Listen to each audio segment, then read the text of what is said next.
जिससे भगवान जिनेंद्र देव के द्वारा महावीर भगवान के द्वारा कही हुई वाणी को आचार्य कुशल और आचार्य भूतबली के द्वारा कुछ अंशों में जो रचा गया उसकी आज पूजा हुई थी। आचार्य भूतबली महाराज के सानिध्य में ही पूजा हुई। इतिहास से सुना जाता है कि जिस समय पर यह पूजा हुई थी उस समय पर आचार्य कुशल महाराज वहाँ उपस्थित नहीं थे। उनका स्वर्गवास हुआ या कुछ और कारण रहा, ये भी इतिहास से जानने योग्य है। किंतु आचार्य भूतबली महाराज के सानिध्य में बहुत बड़े जन समुदाय के माध्यम से यजुष्ट की पूजा हुई। वही पूजा निरंतर जो चली आ रही है और उसको जो हम इसी तिथि में शुक्ल पंचमी के रूप में आज मनाते हैं। आज भी हम देख रहे हैं जगह जगह पर लोग सूर्य की आराधना करते हैं। शुक्ल पंचमी के माध्यम से जिनवाणी की पूजा इत्यादि की जाती है और यह पर्व जिनवाणी की प्रभावना के लिए समर्पित हुआ है। जब जिनवाणी की बात आती है तो अनेक ऐसे भी प्रसंग सामने आते हैं कि हम जिनवाणी किसको समझेंगे। आचार्यों की वाणी को जिनवाणी कहना तो उचित है ही, लेकिन उस जिनवाणी के माध्यम से जब हम प्रचार प्रसार की बात करते हैं तो उस प्रचार प्रसार की संज्ञा में कौन कौन सी वह वाणी समाहित होनी चाहिए जिसे हम जिनवाणी के माध्यम से प्रचारित कर सकें। आपने अभी कुछ पूर्व विद्वानों के वक्तव्यों को सुना होगा और उसमें प्रचार प्रसार की बात भी आपने बहुत अच्छे ढंग से सुनी। जिनवाणी के प्रचार के लिए अनेक तरह के हम विधाओं को अपना सकते हैं और सबसे अच्छा प्रचार अगर कुछ होता है तो वह अध्यात्म के माध्यम से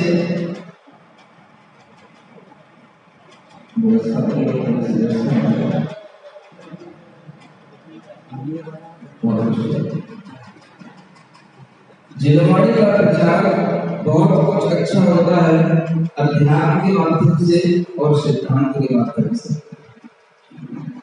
जब भी कभी हमारे अंदर कोई भी भावना विकसित होती है तो उस भावना को हम दो रूपों में प्रस्तुत कर पाते हैं। एक विधा कहलाती है गद्य विधा और एक विधा कहलाती है पद्य की विधा। गद्य की विधा दूर होती है, क्लिष्ट होती है और यह कहा जाता है गद्य ही विदुषा निकषम बदलती। अगर कोई व्यक्ति गद्य की विधा में निपुण होता है तो इसका मतलब है कि वह विद्वानों के द्वारा उस कसौटी पर कसा गया है जिसने गद्य की विधा में कुछ लिखा है। गद्य की विधा अपने आप में महत्वपूर्ण है और गद्य की विधा में अगर आप देखें हमारे पास बहुत साहित्य है। आचार्य पुष्पदल भूतबली महाराज के जो सूत्र हैं सारे के सारे गद्यात्मक ही,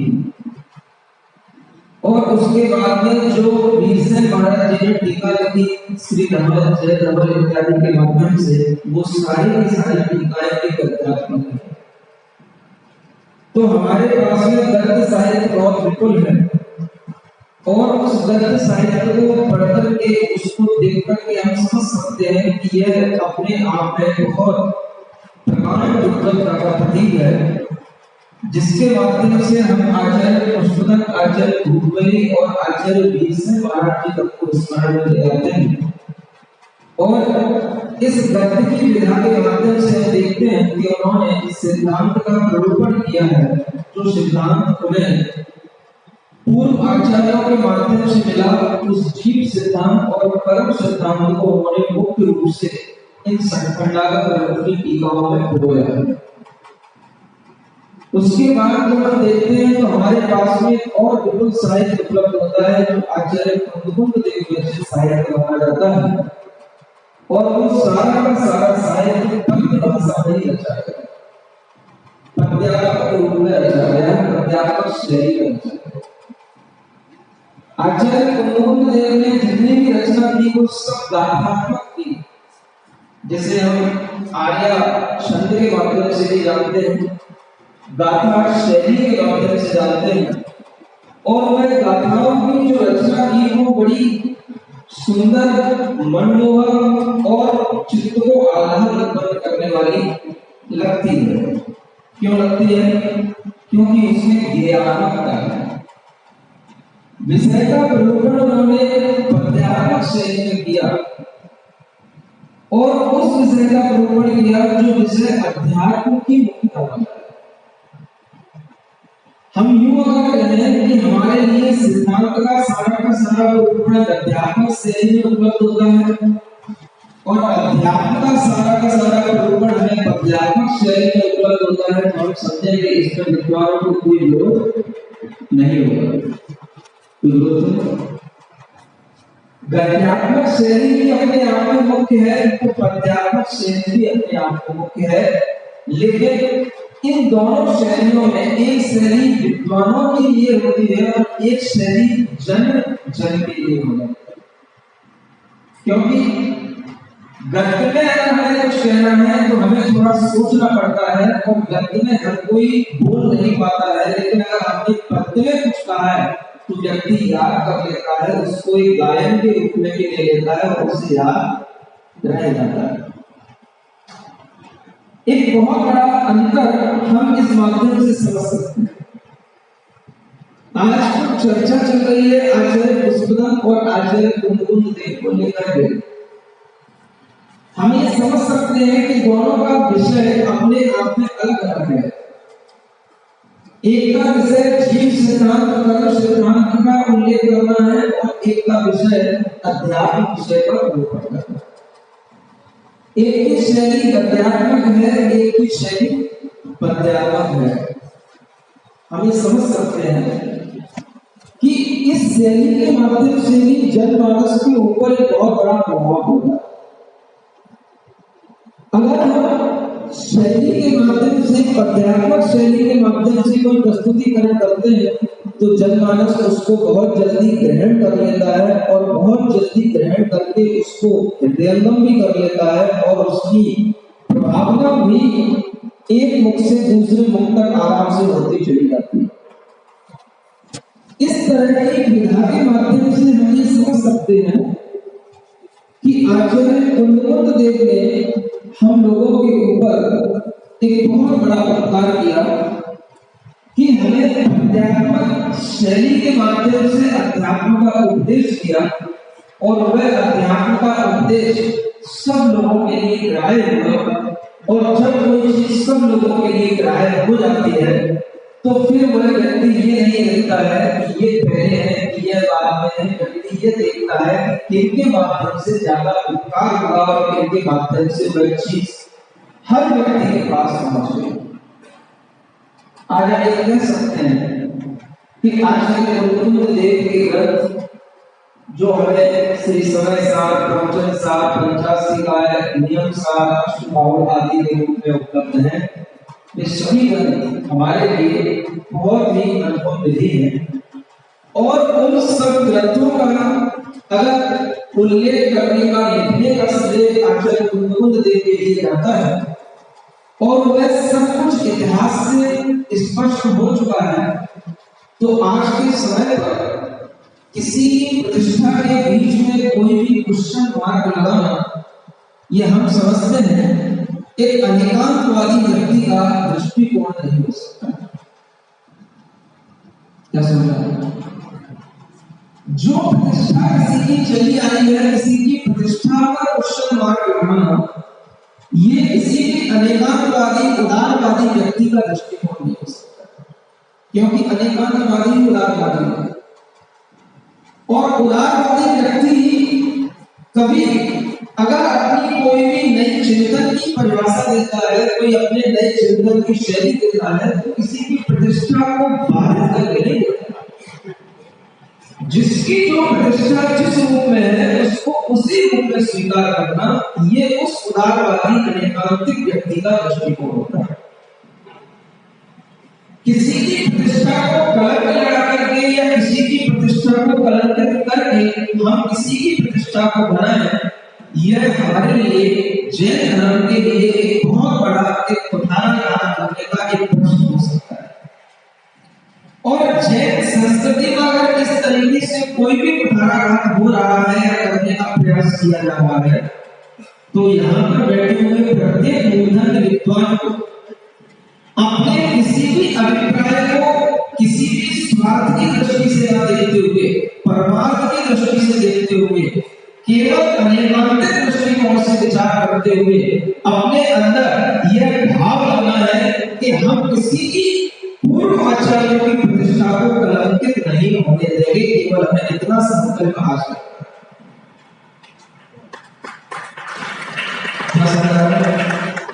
किसी की प्रतिष्ठा किसी भी रूप में है, वह प्रतिष्ठा भी हमें स्वीकार करना है, क्योंकि कोई भी आचार्य पूर्व आचार्य हमसे अलग नहीं है और उनके प्रति हमारा श्रद्धा कभी भी कम नहीं होना चाहिए।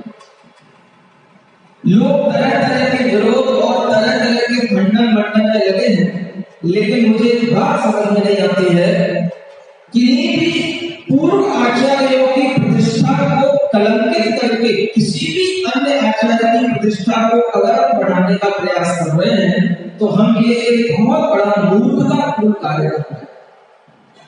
स्पष्ट कह रहा हूं, क्या कर रहे हैं? मूर्खतापूर्ण कार्य। अनेकांतिक दृष्टिकोण कभी भी आपको इस बात के लिए प्रोत्साहित नहीं करेगा और आपको कभी भी धार्मिक नहीं करेगा। अनेकांतिक दृष्टिकोण के माध्यम से ही हम हर कार्य को करें, क्योंकि श्रुत केवल अनेकांत की रीढ़ पर ही टिका हुआ है। पूरा का पूरा परमागम, चाहे वो सिद्धांत का हो चाहे अध्यात्म का हो, अनेकांत से अलग नहीं। निश्चय और व्यवहार की प्रेरणा के बिना किसी भी सिद्धांत का या किसी भी अध्यात्म का निरूपण संभव नहीं। आचार्य कुंदवंत देवते की अपनी गाथाओं में निश्चय और व्यवहार की हर एक अधिकार में समायोजन की, चाहे वो संसार जैसा अध्यात्म भी ग्रंथ निश्चय का ग्रंथ क्यों न हो, लेकिन उन्होंने व्यवहार में से क्या होता है यह छोड़ करके केवल निश्चय ऐसी हर चीज को बताने की कोशिश नहीं की। उन्होंने निश्चय की उपरास का किया, तो अंत में अधिकार के समापन होते होते उन्होंने व्यवहार से जरूर बताया है कि व्यवहार ऐसे भी ये ध्यान रखना जीव कर्मों से बना हुआ है और जीव और कर्मों का आपस में एक दूसरे के ऊपर प्रभाव पड़ता है और वह प्रभाव नैतिक संबंध के माध्यम से आगे बढ़ता है। यह मोक्ष और गौड़ की व्यवस्था अनेकांत दर्शन की व्यवस्था है, जहां हम संसारी जीवों के कर्मों की व्यवस्था बताएंगे, संसारी जीवों के जीव और कर्मों की व्यवस्था की व्यवस्था बताएंगे। वहां पर हमें व्यवहार में से मुख्य रूप से प्रेरणा करनी होती है। तो सिद्धांत ग्रंथों में आप देखेंगे किस तरीके की प्रेरणा होती है। वो और गौड़ की प्रेरणा थोड़ा सीखने की समझने की चेष्टा करें। जब भी आप देखेंगे व्यवहार के माध्यम से जीव और कर्मों का संबंध बताया जाता है या गति आगति का वर्णन किया जाता है, तो वह सब करने के बाद में जब उस चैप्टर का उस अधिकार का समापन होगा, तो अंत में सिद्ध भगवान के माध्यम से उस जीव की प्रभुता को समापन किया जाएगा। इसलिए जब जीव कांड, कर्म कांड या और भी सत्कंडाओं की टीकाओं के रूप में जब आप कोई भी सिद्धांत ग्रंथ पढ़ते हैं, तो पहले उसमें जीव और कर्म की निरूपणा के माध्यम से व्यवहार नैतिक मुक्तता का वर्णन चलता है और अंत में जब समापन आएगा तो निश्चय नैतिक माध्यम से समापन होगा। और जब आप अध्यात्म ग्रंथों को पढ़ेंगे तो आप देखेंगे निश्चय से वर्णन प्रारंभ होगा और व्यवहार पे जाकर वो समाप्त होगा। आप खोजने की कोशिश करेंगे। ये एक मुख्य और गौड़ की शैली रही और इन दोनों ही प्रकार की शैली के माध्यम से आज ये अनेकांत दर्शन मजबूत बना हुआ है। एक तरफ सिद्धांत की पद्धति है और एक तरफ अध्यात्म की पद्धति है और दोनों पद्धतियां एक दूसरे की पूरक है। अगर हम एक पद्धति के पुरोधा को कलंकित करके एक पद्धति के पुरोधा को सामने लाएंगे और विद्वत जगत में भी अगर इस तरीके का विखंडन होने लगेगा कि कोई विद्वान किसी के समर्थन में खड़े हो जाएंगे और कोई विद्वान किसी के समर्थन में खड़े हो जाएंगे तो आप समझना कि आप धर्म के साथ न्याय नहीं करेंगे, आप जिरवाणी के साथ न्याय नहीं करेंगे। हमें क्या सीखना है, हमें क्या समझना है? पहले हमें अनेकांत दृष्टिकोण को ध्यान में रखना। सिद्धांत और अध्यात्म के जो प्रमुख आचार्य हैं उन प्रमुख आचार्यों की प्रतिष्ठा को भी ध्यान में रखना, लेकिन एक को कलंकित करके दूसरे की प्रतिष्ठा को बढ़ाने का कार्य कोई भी विद्वान अगर करना चाहेगा या करने की मानसिकता रखता है तो मैं उसे कभी भी जैन विद्वान नहीं कह सकता, मैं उसे अनेकांत दृष्टिकोण से बढ़ने वाला विद्वान नहीं कह सकता। इतना मैं स्पष्ट रूप से कह सकता हूं क्योंकि आपके लिए अनेकांत का एक एबीसीडी का भी ज्ञान नहीं इसका मतलब है। अनेकांत दर्शन में क्या बताता है, अगर कहीं कोई लाइन ऊपर है, आगे एक बड़ी लाइन है और हमें अगर अपनी लाइन को बड़ी बनाना है तो कभी आचार्यों ने ये नहीं कहा तो उसको छोटी कर दो बेटा, तो डस्टर से साफ कर दो। आप उसके आगे बड़ी लाइन अपनी अलग खींचो अगर आप उसको छोटी करना चाहते हो। और अगर आपके अंदर ये भी दृष्टिकोण है कि हमें सिर्फ छोटी रखना है तो ये दृष्टिकोण भी आपका खराब होगा, ये दृष्टिकोण भी आपका गलत है। हर एक विद्वान का एक कर्तव्य होना चाहिए, जो आचार्य जिस शताब्दी में हुए, जितने जो महनीय कार्य हैं उन कार्यों का दिग्दर्शन कराना बिल्कुल उदारता के साथ में हमारा कर्तव्य होना चाहिए। जिन आचार्यों ने जो महानता के कार्य किए हैं वो आचार्य हमारे लिए बहुत आदरणीय है, बहुत पूज्य है। हम उनके चरणों की धूल के बराबर भी नहीं है, उनके ज्ञान के आगे हमारा ज्ञान कुछ भी नहीं है, एक धूल मात्र भी नहीं है। और अगर हम आज किसी भ्रम में किन्हीं भी आचार्य की प्रतिष्ठा के ऊपर कोई प्रश्न चिन्ह लगा या कार्य कर रहे हैं तो हम समझ रहे हैं ये हमारे सम्यक दर्शन के किसी भी अंग की शुरुआत है। सम्यक दर्शन का कोई भाव इसमें आता ही नहीं, क्योंकि सम्यक दृष्टि जीव कभी भी अपने पूर्व आचार्यों की निंदा, पूर्व आचार्यों के ऊपर कलंक लगाने का कार्य कभी नहीं कर सकता। सम्यक दृष्टि जीव को अपने गुरुओं पर इतना बहुमान रहता है कि वह उनकी निंदा को सुन भी नहीं सकता है, करने की बात तो बहुत दूर।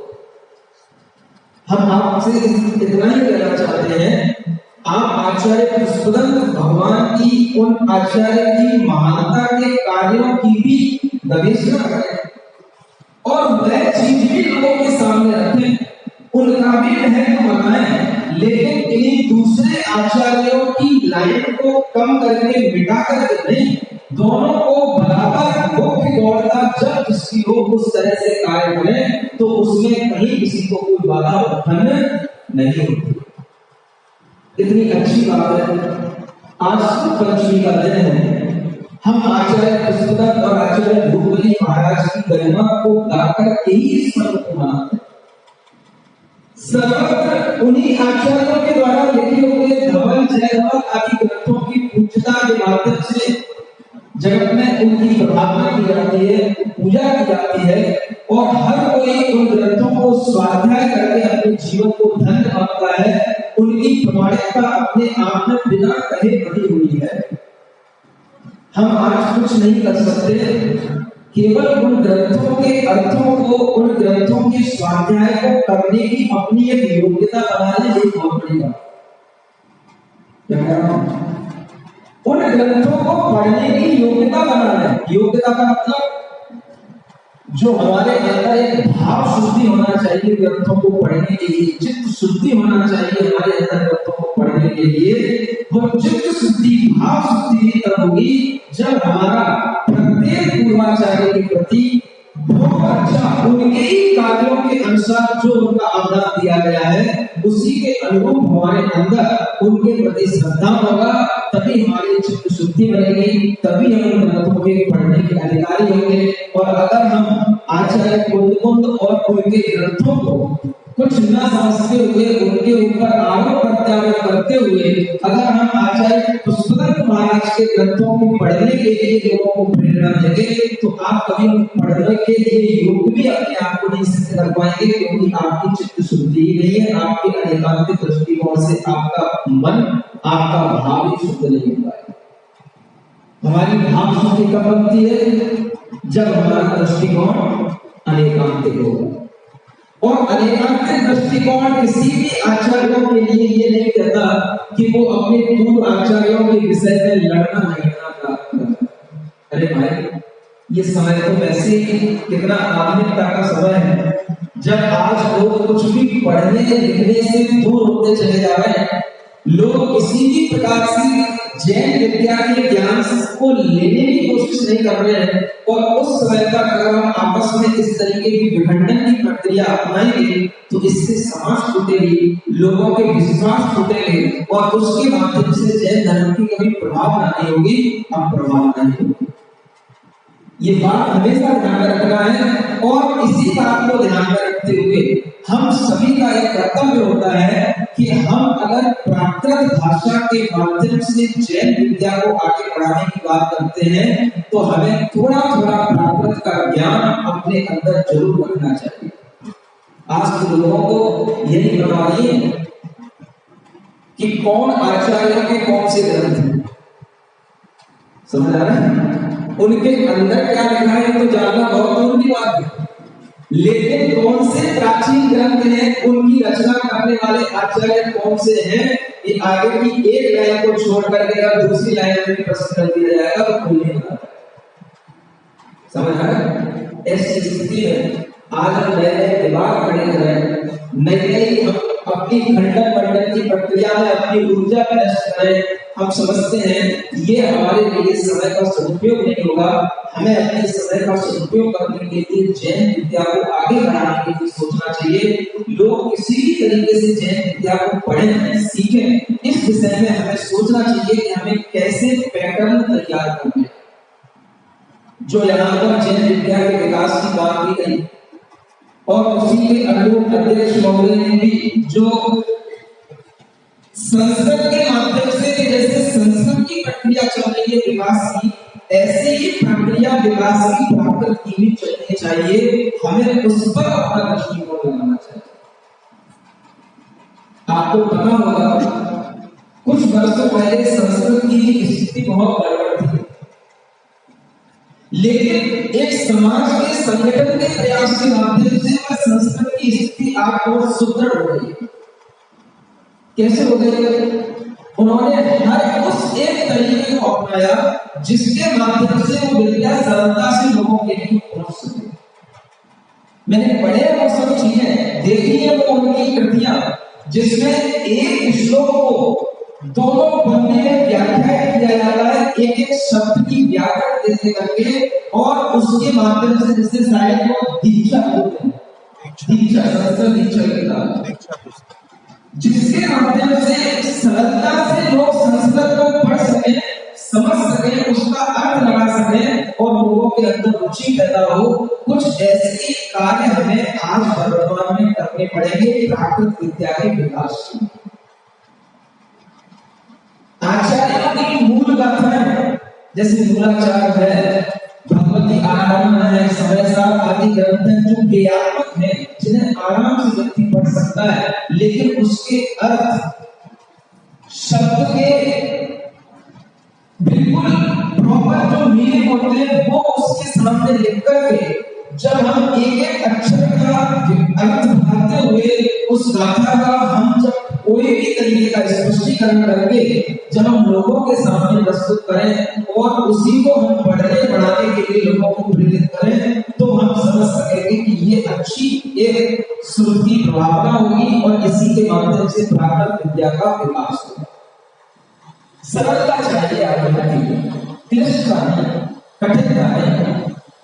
हम विद्वान हैं, विद्वान होकर के भी हमें इस तरीके से बोलना पड़ेगा कि लोगों को समझ में आना चाहिए क्या बोल रहे हैं। ये भी है हमें विद्वानों के सामने बात कहना। अगर हम उसमें सरलता नहीं रखेंगे तो ये लोग सब उठ के चलते हैं, किसी को नहीं सुनना चाहते, इन्हें तो बस वो सुनना है तो हमारी समझ में आए। तो इनकी समझ में कैसे आए, इनकी समझ में आने के लिए हमें कई रोचक चीजों का निर्माण करना पड़ेगा। मेरी दृष्टि में एक और चीज आती है, प्राकृत के शब्द बहुत कुछ इंग्लिश से मिलते हैं। क्या कह रहा हूं? क्योंकि प्राकृत, संस्कृत, हिंदी ये उसकी एक यात्रा है और इन्हीं शब्दों को इंग्लिश में भी उसी रूप में अपनाया जाता है। अगर आप अपनी प्राकृत भाषा को थोड़े से इंटरेस्ट के साथ बच्चों को बताने की कोशिश करें तो हम ये बता सकते हैं कि आज हम जो बहुत सारे शब्द इंग्लिश में बोलते हैं उनका ओरिजिन प्राकृत है। टोन बदल जाती है, बोलने की पद्धति बदल जाती है, लिखने की शैली बदल जाती है, तो वह चीज उसकी कुछ होने लग जाती है। आज हम बताने आपको कुछ शब्द, एक शब्द में अभी रास्ते में पूरा का पूरा साइन बोर्डों में पढ़ता हुआ चला आ रहा था, पेडेस्ट्रियन क्रॉसिंग, समझ आ रहा? लिखा था पेडेस्ट्रियन क्रॉसिंग। आप जानते हैं क्या है? अभी अभी जब मैं इस कनाट प्लेस से घूमता हुआ आ रहा था तो कई का साइन बोर्ड में पढ़ने मिला पेडेस्ट्रियन। मैंने कहा ये क्या है? आप बताएं पेडेस्ट्रियन हमारा क्या होता है? पैदल चलना। इसकी कुछ क्या कहीं अगर गलत तो नहीं, इंग्लिश का समझ गए, समझ आ रहा? अब जब मैं कह सकता जिसे हम कहते हैं पदाती, पदाती क्या बोलते हैं? पैदल चलने वालों को क्या बोलते हैं? पदाती। संस्कृत में भी और प्राकृत में भी पदाती कहना है, समझ आ रहा? इस पदाती को अगर हम थोड़ी सी गोरों की लैंग्वेज में बोलना शुरू करें, गोरों की मतलब समझ रहे हैं? आपको गाली नहीं हो, लेकिन फिर भी जो उनके लिए कहा जाता है, अगर उनकी स्टाइल में बोलना शुरू करें, समझ आ रहा है? तो क्या हो जाएगा?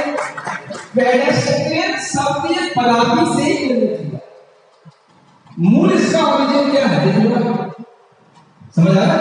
पदाती ओरिजिन को अगर बोले लोग बोलेंगे तो पेडेस्ट्रियन, पेडाटी ऐसे बोलेंगे, और ऐसे बोलेंगे तो कैसे लिखेंगे? ये होगी इंग्लिश। क्या समझ आ रहा है? ऐसे बहुत से शब्द मिलेंगे। हम अपने ज्ञान में कुछ नए आयाम के साथ जोड़ने की कोशिश करें।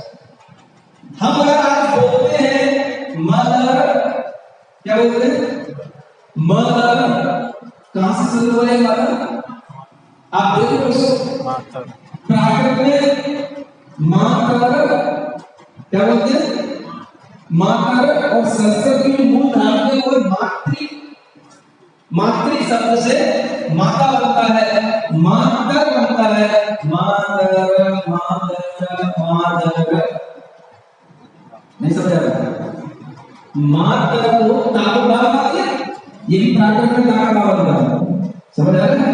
अब उसी को हम ताकत डालना करके बोले मातर, वंदे मातरम, वंदे मातरम बोलते हैं, मातर मातर तो बोलते हैं।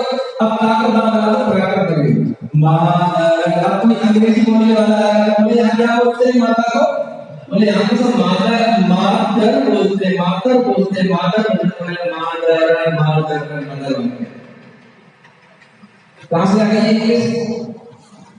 क्या हम अपने बच्चों के लिए सिखा सकते हैं बेटा तुम जो आज इंग्लिश कहकर अपनी कॉलम ऊंची कर रहे हो, ये इंग्लिश कहीं और से नहीं आई है, ये हमारी मूल प्राकृत भाषा बनी हुई है, क्योंकि हिंदी भाषा का भी कॉलेज प्राकृत ही है। उसी का अवधर और फिर उसके बाद में हिंदी, ये उसकी यात्रा है। अब दूसरे लोग अपनी स्टाइल से उसको कुछ भी बोले, वो इंग्लिश हो जाती है। आप देखो सारे के सारे जितने भी हम सगे संबंधियों के लिए शब्द बोलते हैं, भ्रातर, समझ आ रहा है? इसको आप इंग्लिश में बोलना शुरू करो, भादर। अब तो संस्कृत हो गया। जब कोई भी प्राकृत बोलेगा तो उसमें रा वगैरह कुछ नहीं बोला जाता, वो सीधा भाव हो जाता है, भादर, समझ आ रहा? और धीरे धीरे वही भादर ब्रदर वही भाग हवा कर दिया, ब्रदर हो गया। क्या हुआ? ये सब शब्द हमारी संस्कृति के मूल जो उद्भव, जो शब्द के मूल धातुएं हैं उनसे, और इसके माध्यम से हम बच्चों में इंटरेस्ट क्रिएट कर सकते हैं कि हमको इस भाषा को सीखने के लिए भी थोड़ा सा आगे आना चाहिए। ऐसी सरलता के माध्यम से इस भाषा को आगे बढ़ाने का उपक्रम चल रहा है।